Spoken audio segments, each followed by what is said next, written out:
Today we got Jacob Myers with us. He's from the Southern Outdoors podcast. Yep. And he's got a couple different podcasts going on now. Him and Andrew. Oh, Andrew Maxwell. Yeah, we got a couple shows. Got the Southern Outdoorsmen podcast, which our main show is a hunting show. But then also we just launched our Southern Waters Fishing podcast, and that's what we're out here for today. Do some fly fishing for some big bluegill, and I guess today's the 1st of June. It is day 1 of June. Day 1 of June, and we're out here with the fly rods, about to do a podcast on fly fishing for bluegill. So we gotta come out here, test the waters a little bit, do some fishing, and then go record it. But it's been pretty interesting so far. Adrian just caught, and he'll probably show you a little bit. Just caught some big old bluegill right here in this back corner next to the dam where we're at. And it's very, very exciting. As you're going to hear in the podcast, this is a great way to get introduced to fly fishing, because again, bluegill being so aggressive and so available no matter where you live in the country, it's a great way to go out there during the spawn with a fly rod. Even if you're terrible like me, only been doing it for a couple weeks, you can still catch them. So it's a good time.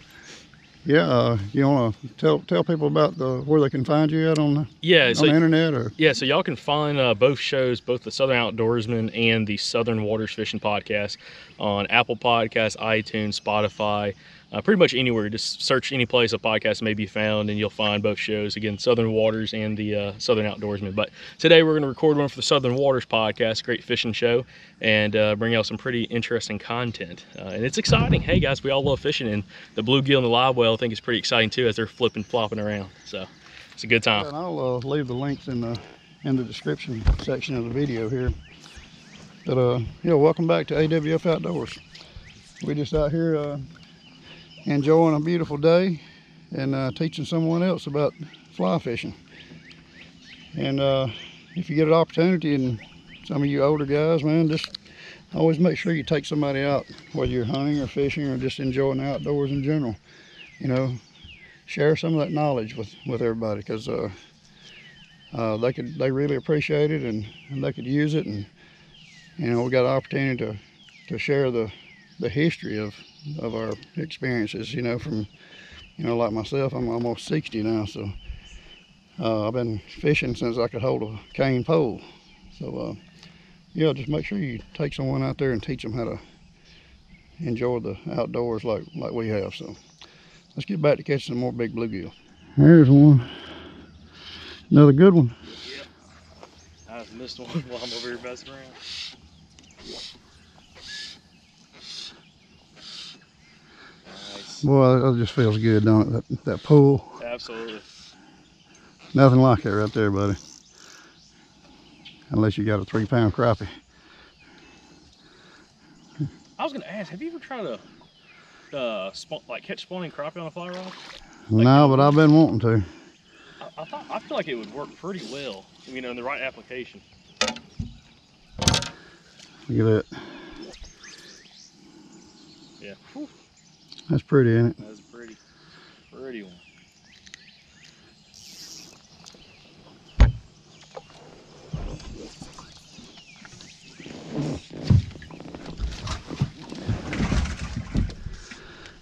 Big old bluegill.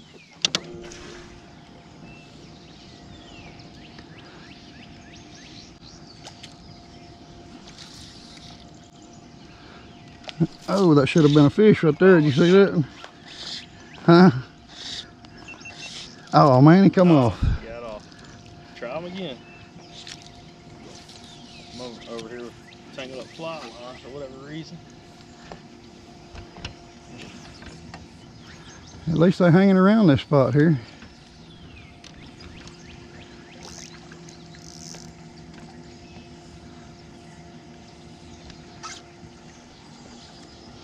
That was another good one.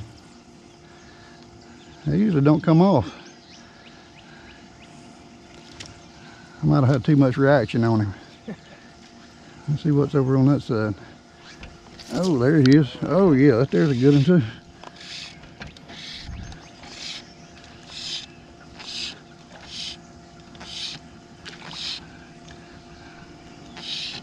That's a nice one here. Oh man.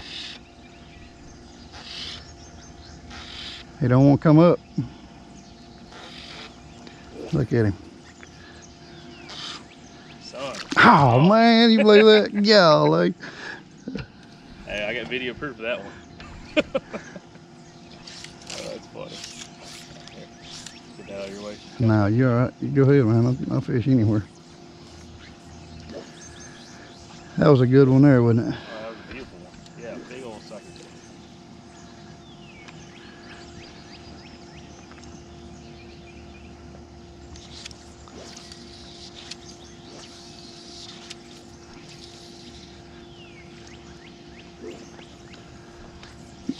Oh, look here.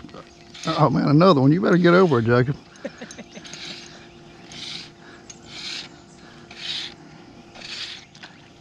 Ooh, that's a good one. Yes, sir, if he'll stay on. Oh man, that's a real good one. Look at that. Nice. There's one over there. Get over a little closer. Real quick, hold on. I'm gonna turn this off. I'm gonna put my recorder up here by you. And I'm actually gonna leave it recording while we're here. Just while we're catching fish. Maybe kind of interesting. Get some of this on audio recording. Ain't that pretty? Oh, absolutely. Absolutely. All right, so we got that recording. I'm gonna leave that right there.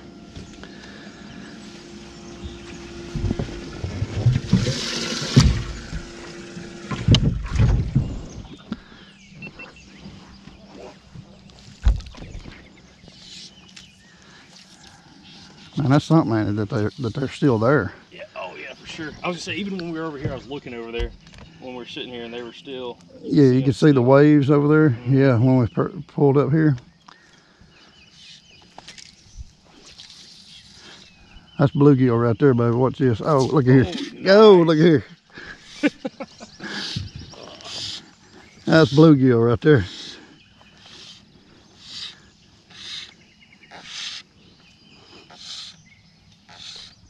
If we can get him in, we've done lost two good ones. These are all good sized fish right here. It's gonna be another keeper for the skillet. Look at how pretty that thing is, man.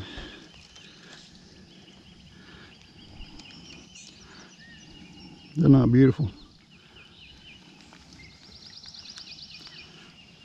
That'll get you excited to come out here and wet a fly, wet a popper. Yeah, I'm glad I was able to find some. Yeah.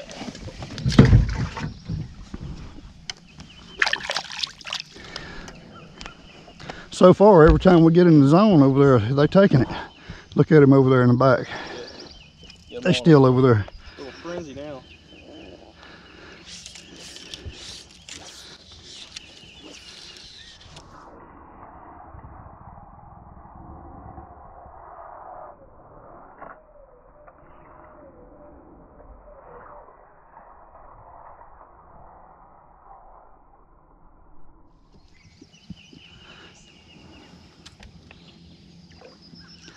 Look at them over there, man. They still over there. We're just walling around in there.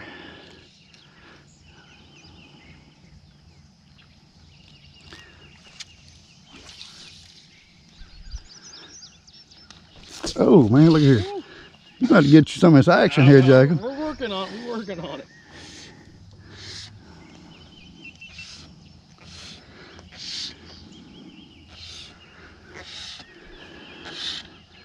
Another nice bluegill.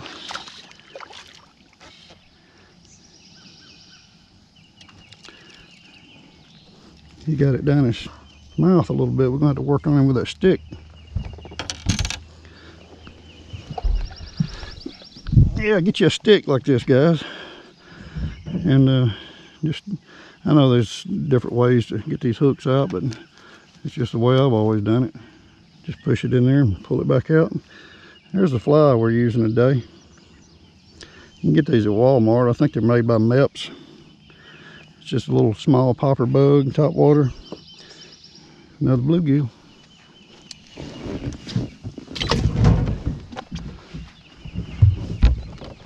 Y'all enjoy this content, make sure you hit that subscribe button and little notification bell over there, set it on all, so that way every time I post a video you'll get a notification. And I appreciate your support.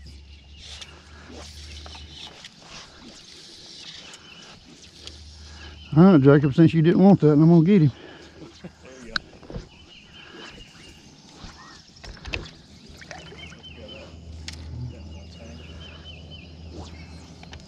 Here, I'll move over to the right side and let you get back over on that side.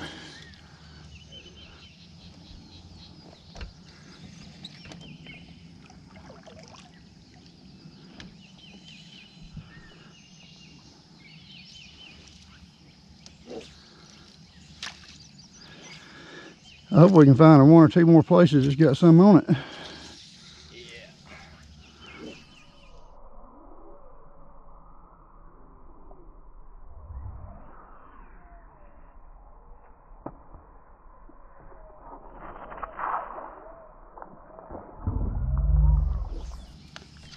Yeah. Ooh, you hear that? Yeah, he's smacking.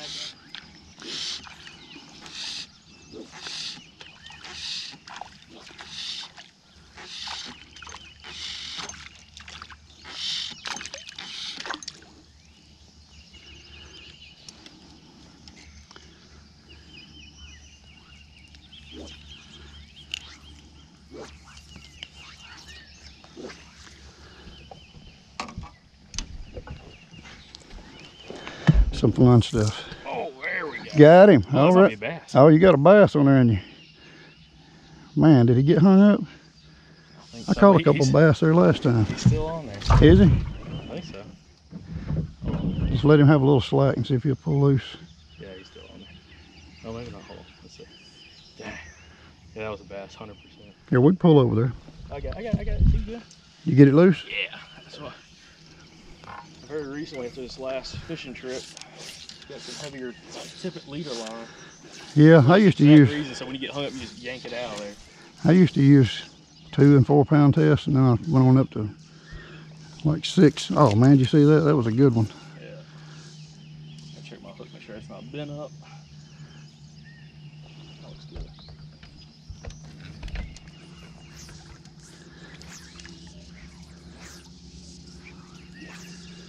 I'm gonna try to back us up in that shade just a little bit.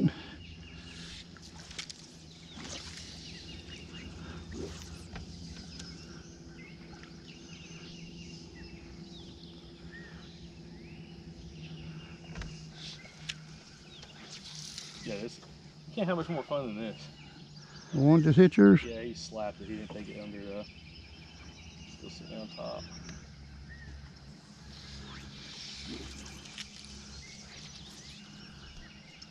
Oh, come on, take it.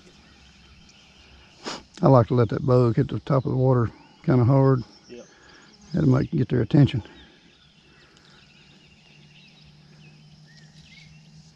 When we were went red eye fishing, that's exactly what Matt Lewis was telling me. He's like, he's like, you don't want to be all gentle like you might with a trout. Yeah, I was He's gonna like, say that. Smack the water. Yeah, some fishing you have to be gentle with it, but bluegill and bass, they want to see some commotion. That looked like a pretty good sized little bass a while ago. Yeah, oh yeah, it looks like it.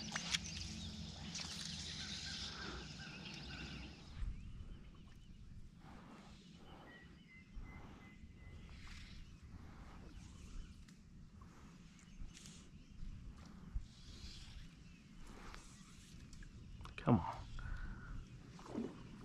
Nice. Come on.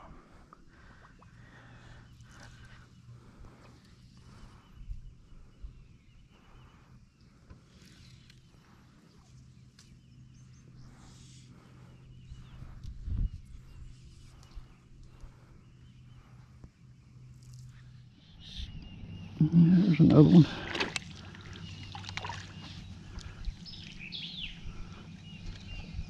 Man, they suck that sucker in. Yep. Alright, everybody. I had to get my stick. Yeah, I can get it with these pliers here. I got you. They're in there for you.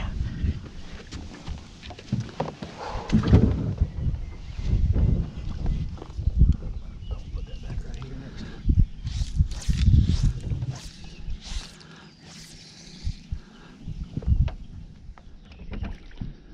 A fish is a fish. Fish is a fish. Did you put the chartreuse one on there? Chartreuse, yeah. That's the second one of chartreuse. Pretty well. We might have to go with chartreuse then.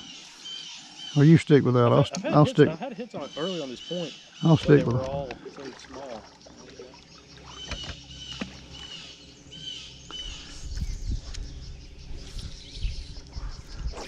If I changed, I'd be wanting to go back to this one. Don't do, because listen, there's a reason why the live well's full right now, and it's not because you're catching on chartreuse. You just get faith in one color. I mean, there's nothing wrong with changing up. I'm sure they'll buy something different another day or something. But it's like, you know, it's all about having confidence. I had so much luck on using this white one. It's just.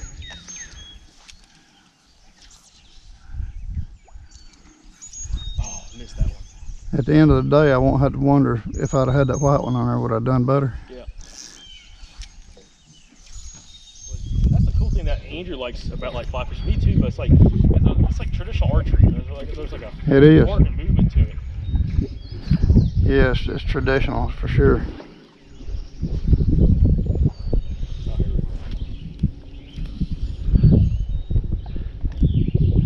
I bet they made fly rods way before they made bait casters. 100%. Wow, yeah, 100%. Oh, it's a raccoon. Is it? Yeah, he just caught something.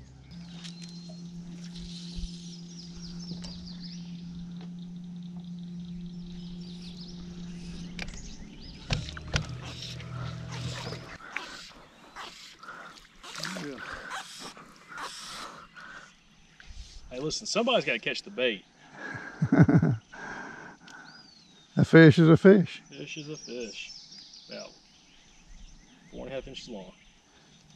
Little bitty guy. Fun time. All right. Get the stats out.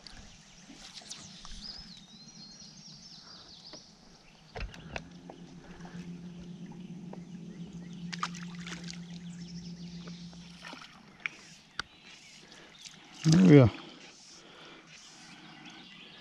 Took us a little while. Yeah. If you can't tell, there's not much shade anymore because it's late in the morning, or later in the morning now. Yep. Put that one back in. Yeah, you can throw him back in. Yep. Fun though.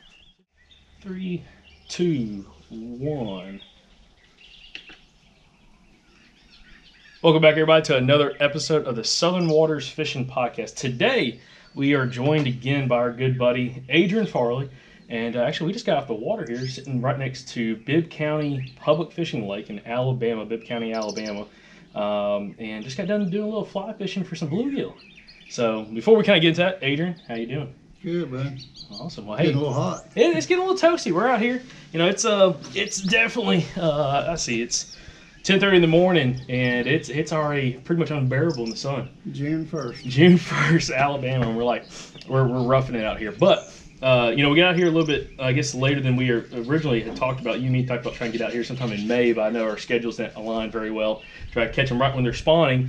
But this episode is going to be a fun episode because we're going to talk about fly fishing for bluegill and why this is a great species to target for a new fly fisherman.